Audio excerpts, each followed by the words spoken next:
Hello everyone, welcome to the lecture series on plant physiology. In last some videos we have already discussed about role of water in plants. Then we have also discussed about mechanism of water absorption, and in this video we will learn about factors affecting water absorptions. So there are so many factors which will affect the water absorption, and they are broadly divided into two types, that is external factors and internal factors. So one by one we will discuss about. First of all, we will discuss about external environmental factors which affect rate of water absorption. So first and very important factor, that is external environmental factor which affect absorption, it is nothing but the soil water. So soil water, it plays very important role in the rate of water absorption. Water in soil, it is present in different forms, that is in capillary water form, hygroscopic water form and gravitational water form.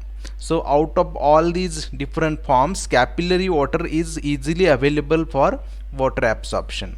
If water increases beyond field capacity, aeration of the soil will badly decreases, affecting rate of respiration and ultimately the rate of absorption. So see here, if water in soil, it is beyond field capacity, means if it is in increased form or it is excess water present into the soil, then what happens, due to water saturation there will be no air and there are no any gases. For example, there is a very less amount of oxygen present, and due to which what happens, there will be no respiration, and we know very well, if there is no respiration there will be no absorption. So abundant water in soil, it adversely affect upon the rate of absorption.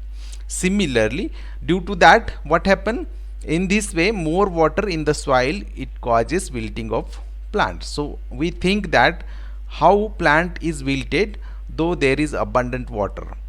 If there is abundant water and excess water present, it will cause decrease in the different types of gases, and it also affects adversely on the rate of respiration, and if respiration rate decreases, rate of absorption also decreases.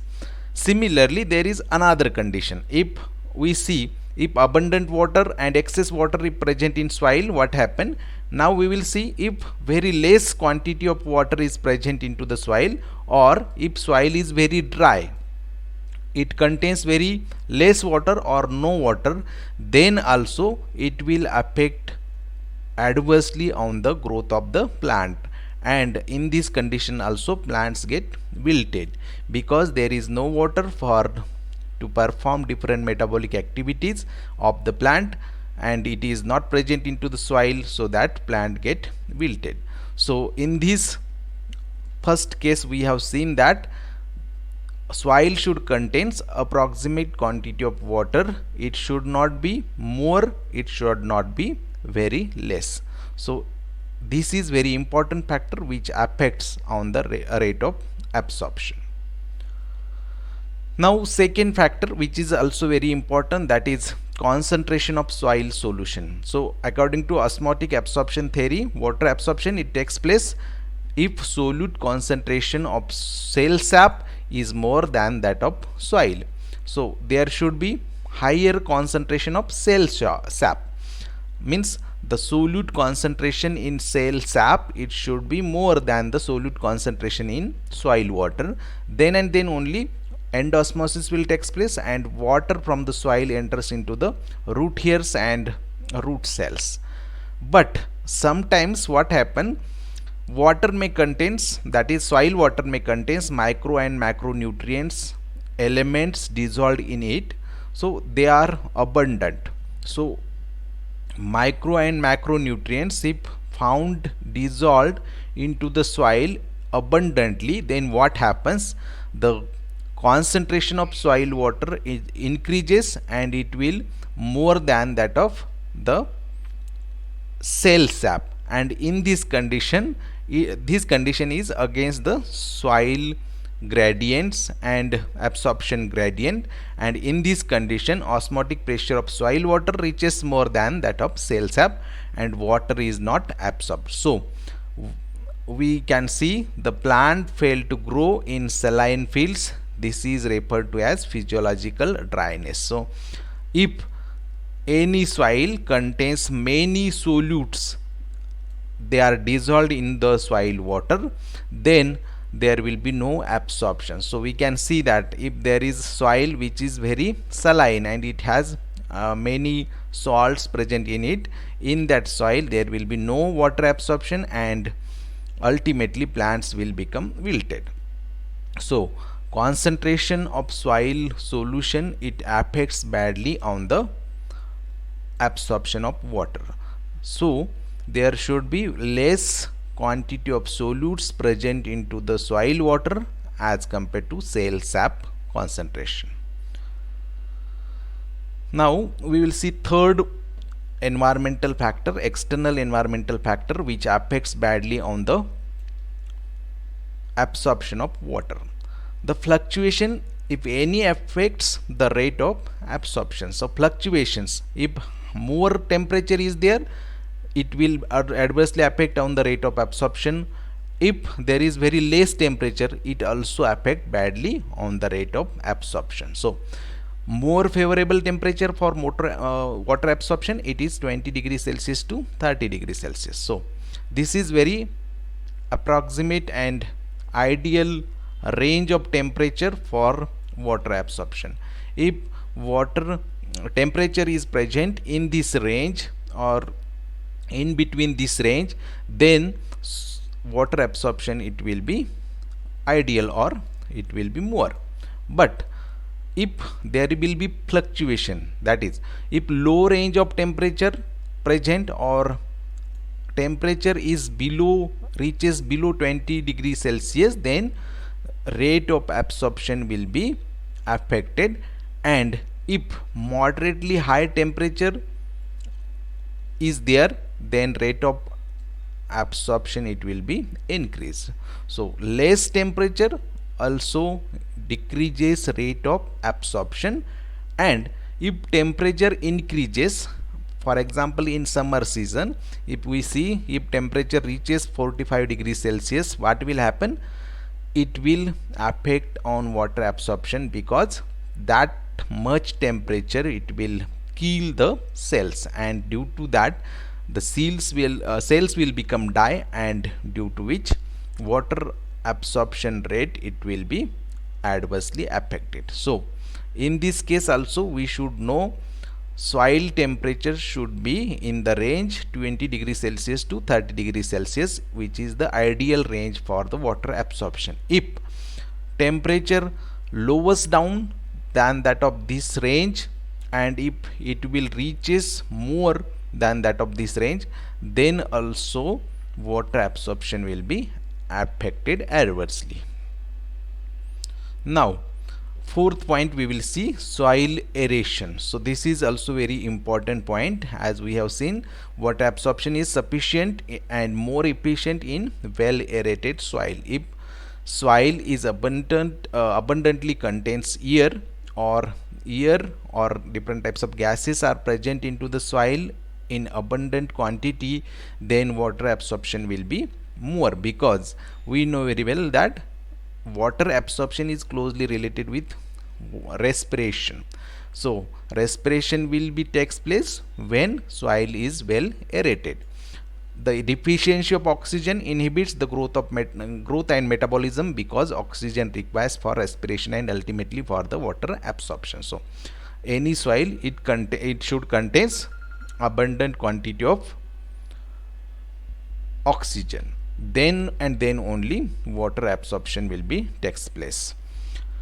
Accumulation of carbon dioxide result in the increased viscosity of protoplast as well as decreased membrane permeability. If more carbon dioxide is present, it adversely affect upon the water absorption, because it increases viscosity of protoplast and it decreases membrane permeability, and due to decreased membrane permeability, no water will be absorbed. So more oxygen should be present into the soil than carbon dioxide. So oxygen as well as carbon dioxide deficiency, it reduces rate of water absorption severely. So plants in flooded area, they die immediately due to lack of different gases into the water, soil. So there are some plants which are the exceptions for this soil aeration. There are some plants like typha, rice, we know very well, they grow into the abundant water because they modified themselves for that conditions. So such type of plants are some exceptions for this soil aeration case. So from this point we learn that different types of gases like oxygen, carbon dioxide plays very important role in the process of water absorption. Their quantity, it will be affect the soil water absorption rate. Now after completion of external environmental factors, we will learn about internal environmental factors. So what are internal environmental factors and how they affect on the rate of absorption? So first important point, it is transpiration. So according to the concept of passive absorption, we already learn about the rate of absorption is nearly directly proportional to the rate of transpiration. If rate of transpiration increases, the rate of absorption also increases because transpiration produces a tension or pull transmitted to the root. So this is very important and very simple point, because we know transpiration, the rate of transpiration and rate of absorption are closely related, or they are nearly directly proportional to each other. So if rate of transpiration is increased, rate of absorption will be increased. If there will be very less transpiration in some seasons like winter, then rainy season, there will be less transpiration because there is no that much temperature available, and at that time the rate of absorption will also be less. But if you see in summer, there will be more transpiration, and at that season there will be more absorption. So transpiration, it is very important internal environmental factors which affect on the water absorption. Second factor, it is absorbing root system. So water absorption efficiency, it depends upon the absorbing root system. So how wide, how vast your root system is, it will affect on the rate of absorption. If root system is vast and wide and grown wide, it causes more absorption of water. So this is very important. If root system is not so much developed, then there will be no that much amount of water absorption. But if root system, it has been grown sufficiently, then it will positively affect on the water absorption or rate of water absorption. Now this is last point, metabolism. The plant metabolism and the rate of transpiration, they are closely related with each other.